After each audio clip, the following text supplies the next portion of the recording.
I think I know pretty much everybody that is on here, but if not, I am Catherine Haskins, and over on my side this way, maybe on this side on yours, is Brenda Andreessen. We're the co-founders of the Bridge Club.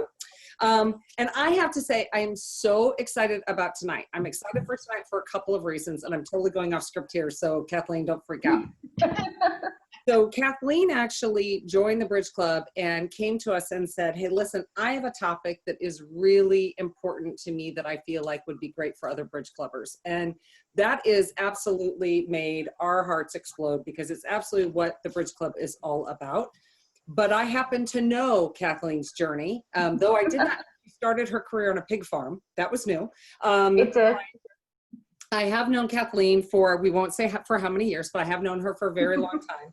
She is not a DVM, nor is she a technician. I just want to make sure we're clear on that. She is a veterinary professional who's pretty much worked in every scope of this profession, if you will, and has had some interesting journeys along the way. Some of what are going to be told this evening as she's gone through it. But the thing that I love about Kathleen is the fact that she has always brings, I'm like throwing my readers all over the place. She always brings a very unique perspective. We had a Bridge Club topic that was really important. It was talking about people finding a job over 50. And even in that conversation, her insights were really, really powerful. So I've always believed that Kathleen just brings a unique perspective to everything. And so for this topic in particular about starting over when your career is not going in the direction you feel that it should be going, there is really no one better to give this conversation. So I'm really excited. I'm going to have everyone go ahead and grab your beverage. I'm going to turn this on over to Kathleen and have her take it away. Here we go. Well, thank you, Catherine. That was a great introduction. Even the introduction is a tough act to follow. So first I want to thank the Bridge Club for allowing me to share my story tonight. And for my toast, I'd like to start out by saying that my journey is not the same as your journey, and your journey and my journey might be similar, but your journey is your own and mine is my own. But if we should meet along the path, then let's always encourage each other. Cheers. Cheers. Cheers. Excellent. Thank you. So, you know, as I sat down and started to think about my journey and talk about my journey and think about what I wanted to say, you know, I instantly flashed back to what it was I thought my career was going to look like. So when I was younger, much younger, but younger, I said, well, this is simple. I'm going to finish school and I'm going to get my boots dirty for a few years. And then I'm going to be fast-tracked on an executive committee, and 5-10 years later, wham, bam, I'm going to be a VP and ready to retire early and enjoy the rest of my life. Because that sounded awesome. Didn't it? Of course, yes. But I also had another vision, right? And that one went something like this. I'm going to do what I love, and I'm going to be respected, and the money is going to follow because I'm doing what I love, and then I'm going to be happy. Now, the way I figured it, either one of those was going to be a good scenario. But maybe it didn't work out that way. Because if it did, it would be a very, very short Bridge Club discussion. But today, I really do want this to be a discussion. And I want to give you a little bit of background as to why I volunteered to talk about this position, because as I've gone through transitions in my career, I have been stuck, and I've been stuck many times. And in this age of transparency and social media, we still don't talk about the things that get us stuck or how to get out of it. We go to our peers, right? We go to our friends and we say, hey, I'm really stuck. Can you help me? Only to find out that they're just as stuck as we are. So now we're in this cycle of we don't want to talk about it because I don't know how to solve it, and now you're just making me feel bad too. So we just don't talk about it. So I wanted to open up the discussion tonight and have a very candid conversation about the reasons we get stuck, how we get unstuck, and what we can do to reinvent ourselves in the meantime while we're waiting for that transition to take place. So with that, I just want to start with a quick show of hands. For the people who are on today, how many of you are happy in your career? That's pretty good. That's more than I How would many have do we have? thought. Raised my hand. I would have raised. But Very happy's a true. relative term, right? I mean, some days are happier days than other days.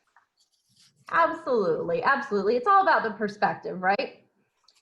Well, statistically, we have some challenges in our careers, right?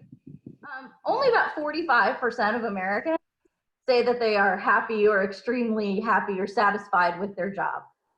Okay, but to me, that means that 55% of us aren't. Okay, so we're all kind of average, right? You either are or you aren't. There's no middle road. But what about the other factors that make us happy at work, right? How many of us do you think feel passionate about our jobs? Statistically, only about 20%. Wow, that's well, you know, that's low, but it's nah, that's right. That feels right. I bet for the general population, for this particular group, I would bet you it's a little bit higher just because this is a whole bunch of overachievers here who Absolutely. reached out. But then the other thing that I really struggled with when I started looking at just a couple general statistics, and then we'll completely move on after that, is that about 33% of people feel they have reached the end of their options and they're just stuck. That feels fair. Yeah. It does feel fair. It's unfortunate, but it's fair. So I know that as I've gone through this process, when I start looking for a job, I tend to put my job search into one of three criteria. Am I looking for a job that I'm very passionate about, something that gets me out of bed in the morning and really gets me excited? Is it something that I'm good at? Like, it may not always get me out of bed in the morning, but at the end of the day, I know I've achieved something. Or frankly, does it pay the bills that allow me enough money to live the lifestyle that I have become accustomed to? And I know that all that sounds easy, but the way I looked at it, if I could find 2 out of 3, I felt like I just won the lottery. Well, I haven't won the lottery. So, anybody else win the lottery so far? Okay. So, the problem is that the day in and day out really gets more complicated than just those 3 buckets, right? We start to consider things like, gosh, what are my coworkers going to be like? And can I spend 8 to 12 hours a day with them? Do you think I can get summer hours so I can leave and go see my daughter's soccer game every other Wednesday? I've done this for my whole life. What if I'm not good at doing anything else? That's a tough one.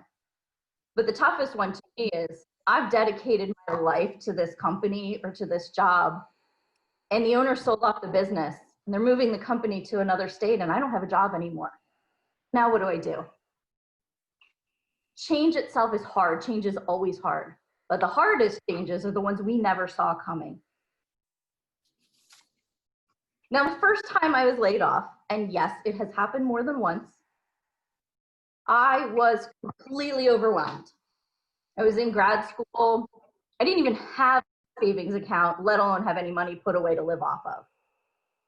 So I did what I could do. I took a job in retail and you know, I paid my cell phone bill and made my car payment and tried to make ends meet. But I knew that wasn't going to be good for a long time, right? Because after all, that wasn't part of my vision. Part of my vision was never selling clothes at the mall.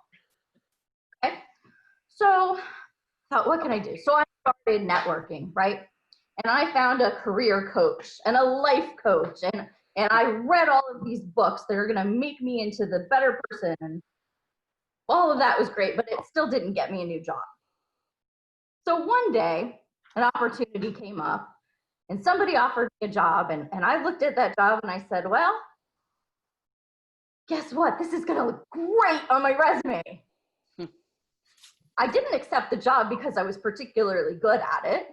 I didn't accept it because I even liked it. And frankly, it didn't even pay that good, but it looked so good on my resume that surely it would get me back on that path to being a VP, right? That was the vision. Well, out of that inspiration, I moved across the country and, you know, it didn't really take very long to find out that that job wasn't what I expected it to be. My boss was a nightmare. The company was not as financially sound as they had led me to believe before I moved. But gosh, I was there and I was going to make the best of it because by God, I didn't have any other better offers on the table, and I'm going to make the most of it. Because, you know, as humans, we're kind of resilient, right? Life gives us lemons and we make lemonade. We're going to make this work because we don't have any other choice.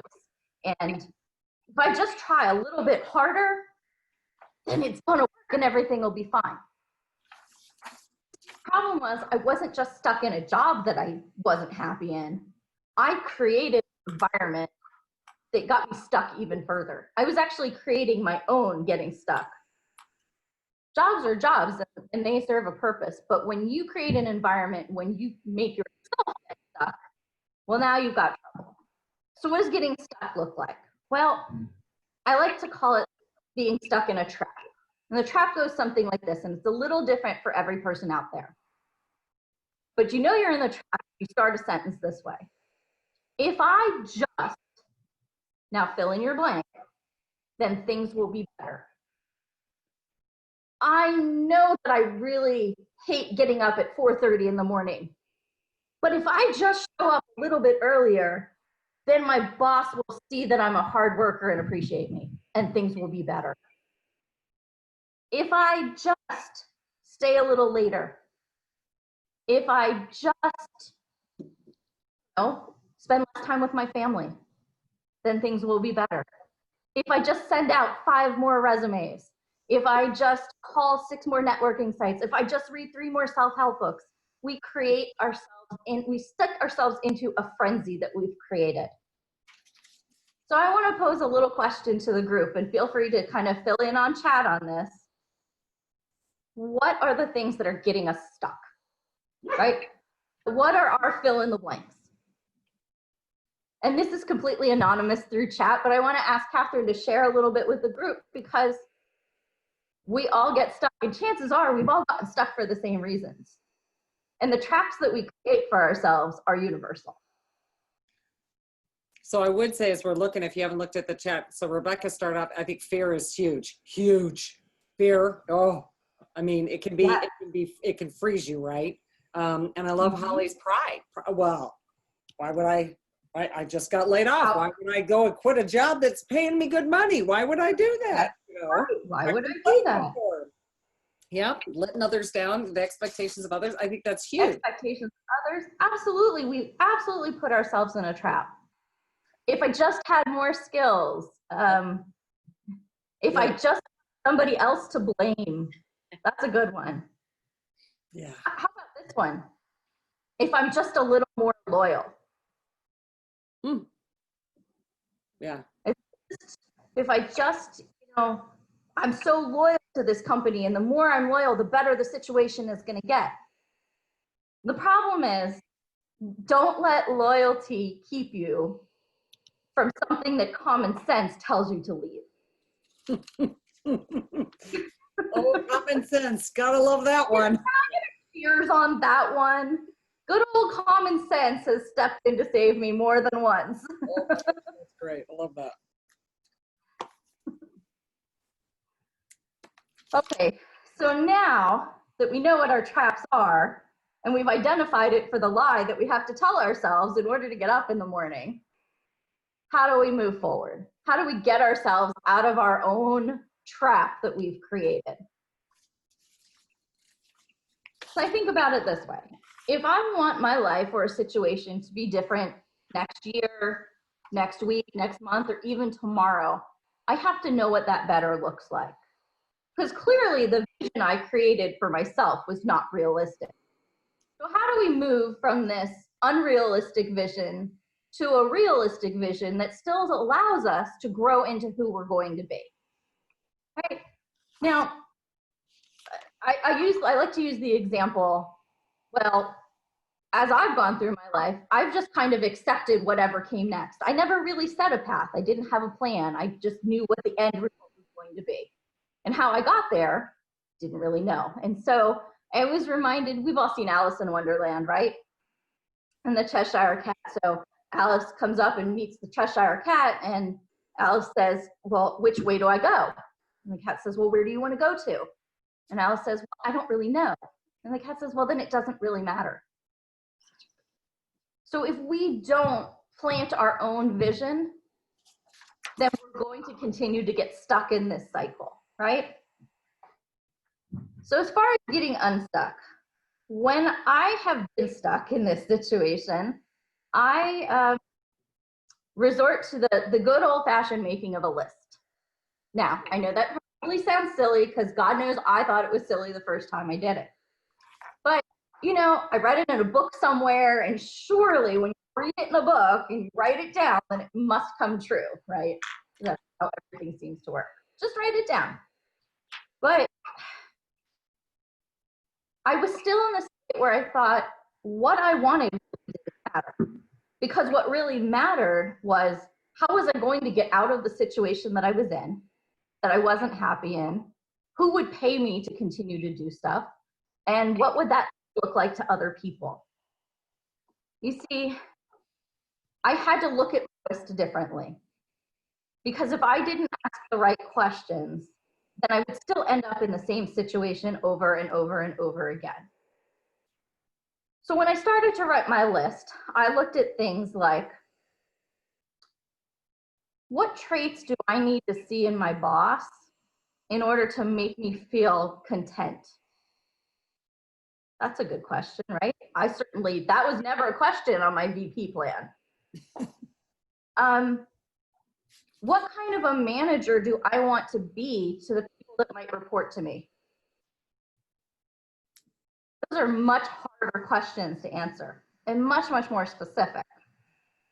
So what kind of work environment would I be happy in? Do I really want a structured environment, or do I kind of want to make my own schedule? Well, that's really more, you see how these questions are about us, about me, not about what I want other people to see, but about what I need in order to be happier than I am right now. It's a good exercise, but if I were to ask you guys what questions might be on your list right now? You know, it's really hard because I think we all go straight to the things. What's the money going to be? What are the benefits going to be, et cetera? And then the last thing on the list is it a good fit for me? You know, and I think what's important, what you're saying, is it's the inversion.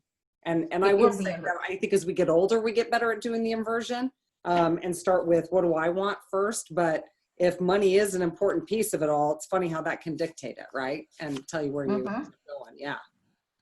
Yeah. How can I help delegate better? So we're going to get back to the list in just a second, but there's really, to me, the two hardest questions that have to go on your list are one, oh my gosh, what if I fail? Because it's really important to know what happens if you do fail. And then the second one is, what am I so afraid of? Fear. Right? Yeah. So when it comes to, oh my gosh, what if I make a mistake? Well, that's actually pretty simple. You will make a mistake. And you will fail whether you stay or whether you move on. Because failure is a part of moving forward. I mean, if we just stay in the same place and the world is moving around us, then we've already failed. We just didn't fail in the same direction that everyone else was failing. So there's a book out there by John Maxwell. Has anybody ever heard of the book called Failing Forward? No? Well, good. Lucky night, because I would like to give a copy of Failing Forward away to one of our guests tonight. So Catherine, if you can collect all the names, and at the end of the night, I got my little thing. I'm ahead of you. And have a lucky winner. And the takeaway from the book is, everyone that we look up to, whether it's Mother Teresa, Frank Lloyd Wright, our favorite sports figure, they have failed, but they've used that failure as a stepping stone for their next success.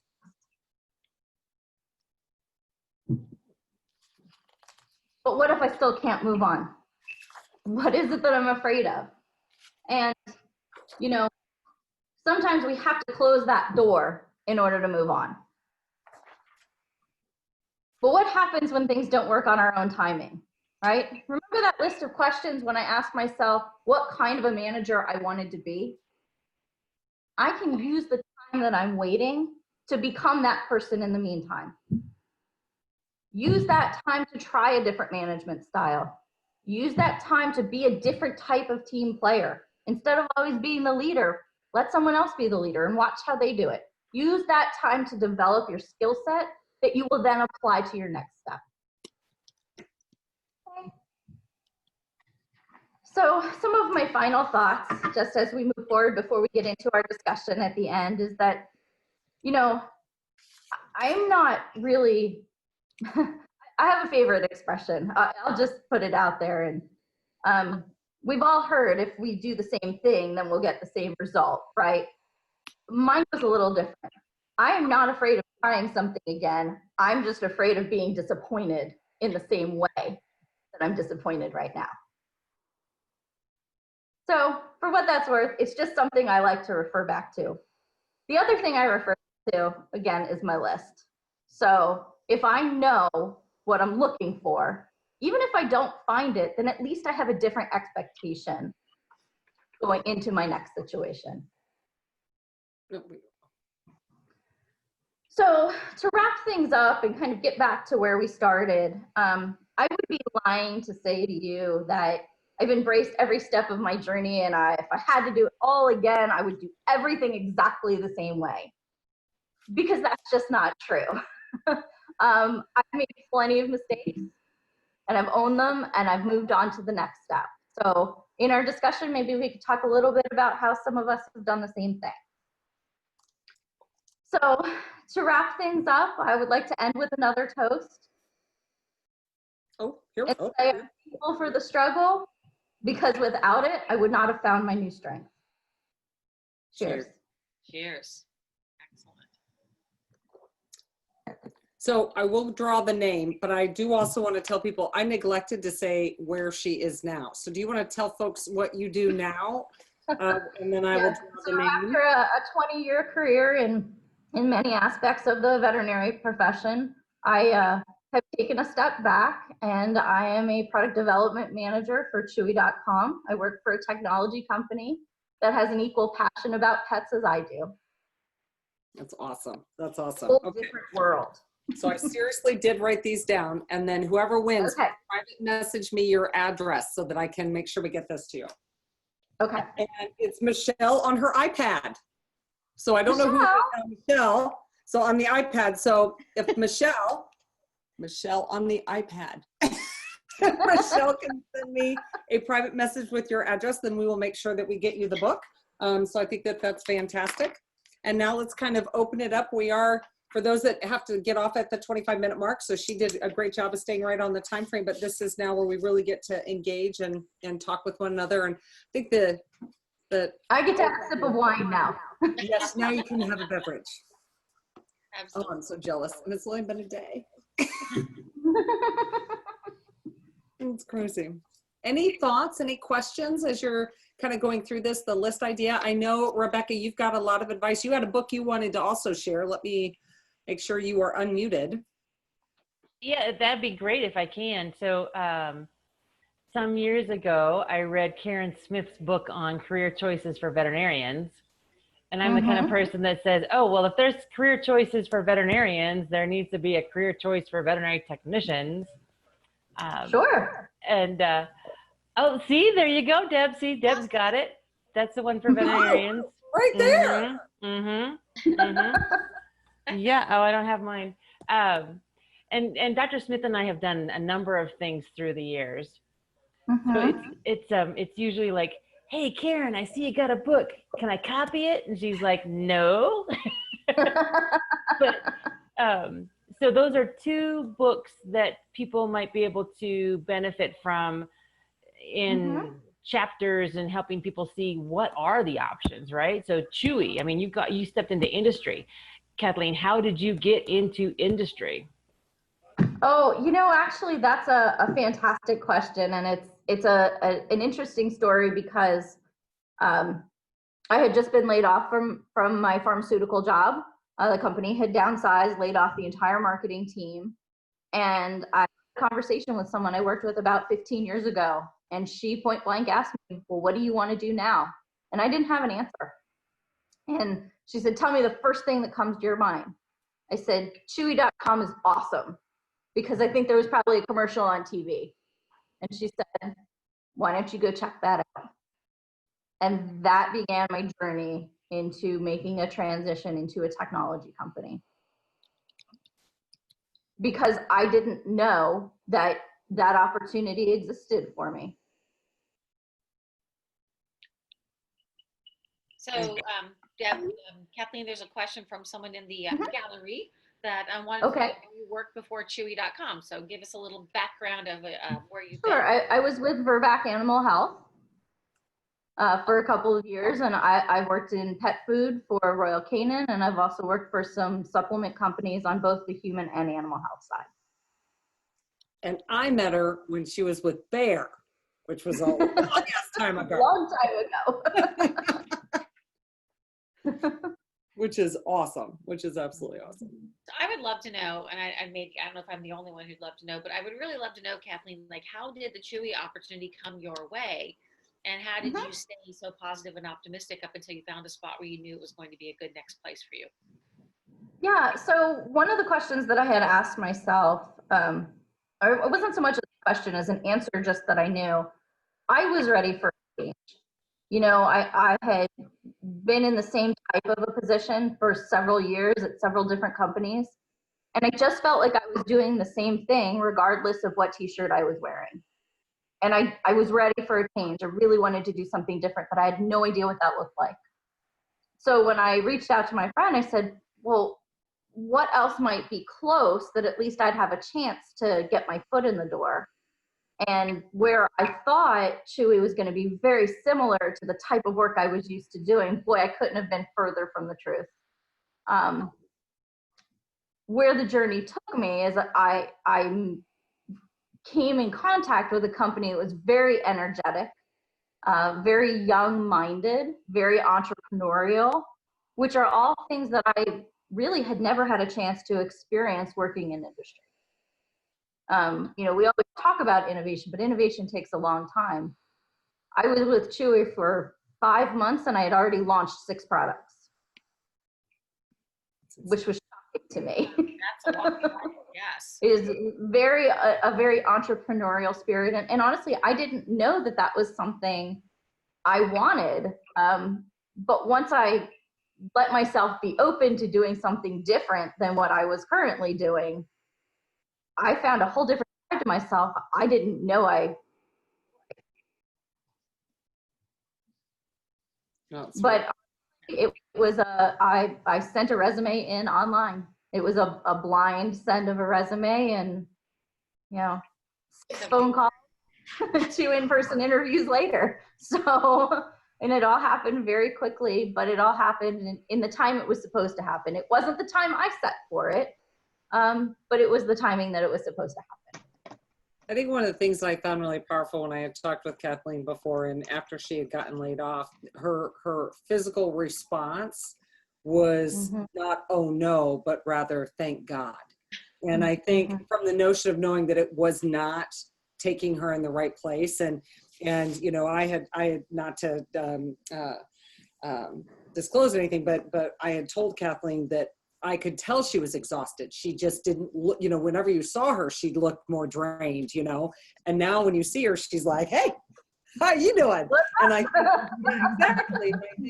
I think if you're literally the life is being sucked out of you, and you aren't willing to finally, when literally, I think you were given a gift by being said, okay, that's unfortunately, we're going to have to make changes.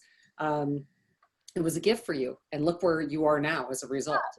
And my trick is that I have met so many people along the journey, and maybe that wasn't the right job for me or the right company, but the people that I met there helped me grow into the person that I have become. So without those experiences, I wouldn't be in this happy state, to use your words, Catherine, because this wouldn't even have been on my radar. I wanted to make it work. I put everything I have into my past jobs, and, because of decisions that had nothing to do with me, my whole department was let go. Yeah. Yeah. And now you're in Florida, though. I mean, that doesn't And now I'm in South Florida. Sorry, everybody who's in the Midwest right now. Come on down. You can come for a visit. Ladies, I'd like to make a comment on what Holly said. May I do that? So Yeah. Holly was mentioning that in the veterinary practice, it's the culture, right? So that's absolutely right. And what I see and have seen happen is people say, oh, I don't like it here. So that's the culture here. And they move into another place, like you were saying, Kathleen, it's like, and you just move into the same culture. It all with you. Yeah, and you take it all with you.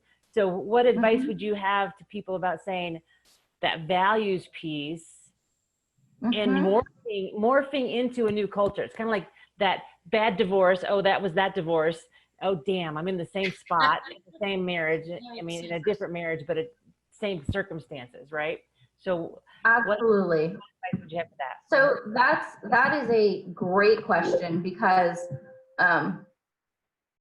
this is something that I've struggled with leaving the veterinary industry. Catherine and many others, and Mary who's on here, I got a lot of people who'd reach out. It's like, oh, are you going to this conference? And the truth was, I could have gone, but in order for me to become the next version of myself, I needed to take a clean break. And I needed to really start fresh. My first couple of weeks at the new job, I realized I was bringing some baggage with me, and that was not going to allow me to be successful. And sometimes you just need to take that break, right? So it's like you said, like if you're going through a divorce, are you still going to have Sunday dinner at your in-laws' house? Maybe eventually, but for a while, you have to just cut the ties and go all in. Because if you're not all in, you're still going to continue to bring that old baggage with you. And so, like I said, sometimes that just means I'm not going to go to happy hour with some of my friends, or I'm not going to do it. But it is a conscious choice every morning. You have to say, what am I going to do differently because it didn't work out for me before? That's very good. Oh, go ahead, Sarah. Okay, sorry, this is my first Bridge Club event. Hi, Sarah. Not event, but like online event. And so I don't know, what you're allowed to talk about or say or whatever. So I'm just going to say. It's wide open. Well, I think this conversation is really apropos. The sign behind me, which I made a time ago, says rough draft. And I think that it's as a writer, that applies to me in a lot of ways, but also in life, it applies in a lot of ways. I feel like we're constantly we're a rough draft of our next version every time. And that's been the story of my life. And this particular topic was of interest to me because I think that I have had to reinvent myself multiple times. And now I think once you get into the veterinary industry, you're sort of like, it kind of sucks you in. It's hard to get out. Not that I want to get out, but once you're in, you're kind of in. And I started with AHA as a copywriter, and now and then transitioned to working for a veterinary marketing company that laid me off 10 months after they took me from AHA. And I had a God moment, like, what am I gonna do with my life? Work for just completely change industries and work for someone else. And instead I took a risk and I started my own company. And today I hired my first, I have 10 writers, but I hired an editor today. Congratulations. That is fantastic. A lot of you might know her. It's Paulette Senior. She was the managing editor for Veterinary Team Brief. She's my editor now. My gosh. For you, Can we have a cheers for Sarah, please? I think we need to cheer Sarah. I've already cheers a couple times today. Cheers. Way to go, Sarah. Yeah, that is awesome. And that is what the Bridge Club is about. Yeah. So I think it's a lot. We were talking about fear, and I think overcoming that fear, you have to be daring. You have to take risk if you're gonna realize the reward later. And it's scary, and you could fall flat on your face, but And I did fall flat on my It's face. in when I those worked moments of being uncomfortable that we grow. Totally. We don't grow when we stay stagnant, right? We have to be uncomfortable in order to grow. Yeah, absolutely. So I I'm think really enjoying my first online Bridge Club event. Thank you. Well, congratulations. Thank Awesome. you. You're here. We are so happy you're here.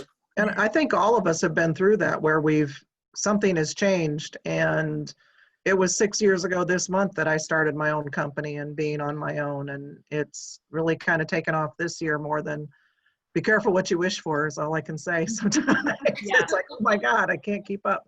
But it is something that we just have to, still wake up every night with night sweats of what's going to happen next week. But Well, it's not be menopause. positive. That's stress about work. Yeah. Thank you for Well, sometimes clarifying it's that. Okay, just sometimes it's kids, sometimes it's other things, but most times it's work. Oh my gosh. That's wow. Okay, now I know. That's good. Yeah. It could be other things too, but I'm not touching that. That's true. Congratulations, though, Mary. I mean, that's great. 6 years. That's huge. that is, Yeah. That is huge. That's a good reinvention story as well. It is indeed. And if any of you haven't had the chance to work with Mary, you are missing. Oh, thank you, Kathleen. Fantastic to work with. Aw. Thank you. Well, she's Oh, on the the road old so much days. nowadays. You see her Facebook page. She's like all over. It's like Everywhere. Yeah, I know. I'm actually home for 2 days. I don't know what to do with myself. Laundry. I bet it's laundry. It's laundry and getting this textbook I volunteered to write done. So I would encourage everyone to look at those lists, even if you're happy in where you are right now. I do think that what Kathleen and Rebecca have both talked about, I do think, so I will say in my own little bit of sharing, if I can find it, that oh, here it is, it's underneath. So I think I'm a little echoing now on mine too, so let me turn my volume down. So I bought this book called The Next 90 Days. Has anyone seen this before? It is completely empty and you fill it out the entire 90 days, but it starts off with some really important questions you have to ask yourself. So these are the questions right now that it's been a very long time since I've actually posed a question to myself. What is it that I value? Seems like an interesting question, but I mean, you have to actually write it down in the book. It's very interesting. And why is that important to me?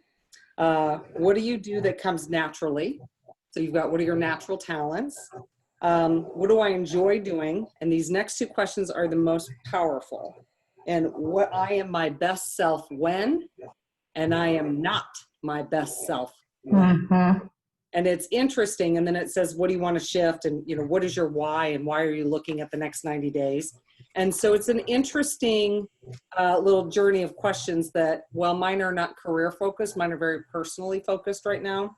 I find this to be my next this is my big thing right now, is I'm just trying to 90 days of trying to focus a little bit on me, but all these questions, like, what do I really want? How do I want it?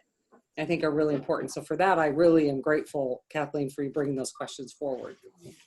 Thank you. I got this off an Instagram. Fabulous. I'm like, I need that book.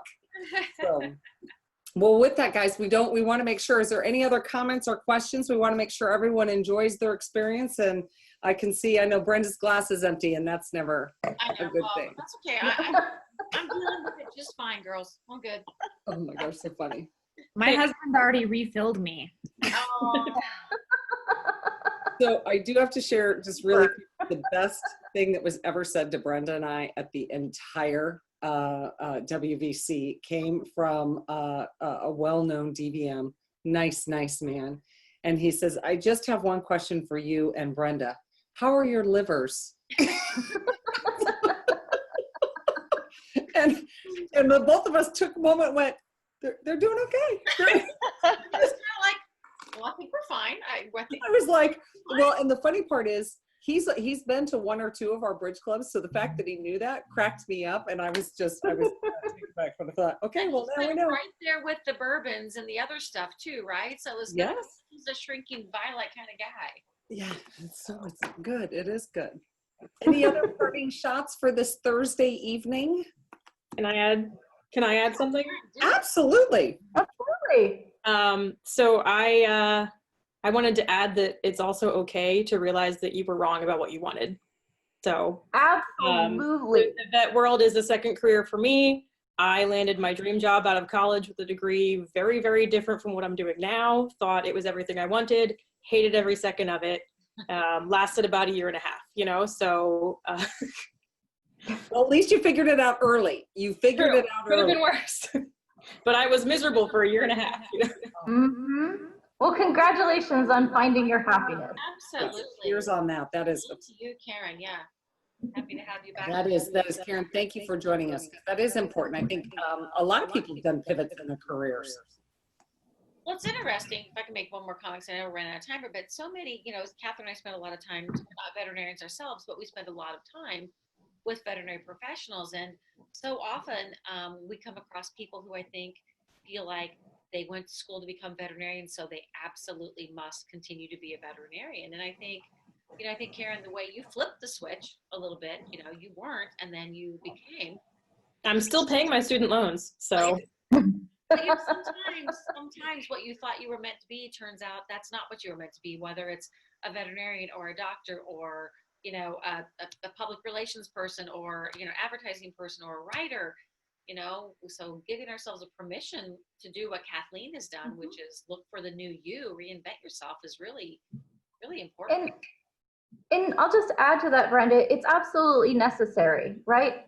We don't know what we don't know. And so how can it be that, you know, when we're 15, 16, we know exactly what is going to make us happy 10, 15, 20 years from now? I just believe you have to try different things to know what you're going to end up liking. Because if you've never tried it, you can't say no to it. It's true. Well, and that's one of the cool things about the veterinary industry is that there are so many, well, any industry really, but the veterinary industry, there's so many opportunities. And so like all of my writers are different. I have 2 veterinary technicians and 1 veterinarian. And one of the veterinary technicians is really burned out. She works at a single doctor practice in rural Indiana, and she doesn't want to do it anymore. She's been there for like 5 years, and she wants to be a full-time writer. And I'm starting to enable that for her. And I think that's awesome. Like, you can use the knowledge that you gained in previous experiences and apply them to future careers that are different. And that's awesome. I think there's also a balance of burnout in our industry, and that we talk about it as people do get burnt out. You know, last month I was feeling super burnt out, but it doesn't have to be a forever thing either. You know, a lot of times people think like, I'm burnt out, I'm done with this industry. And in reality, there are things you can do to make it better. Exactly. And I don't feel in any way that I am done with the veterinary industry as a profession. I just need to grow a little bit. I agree.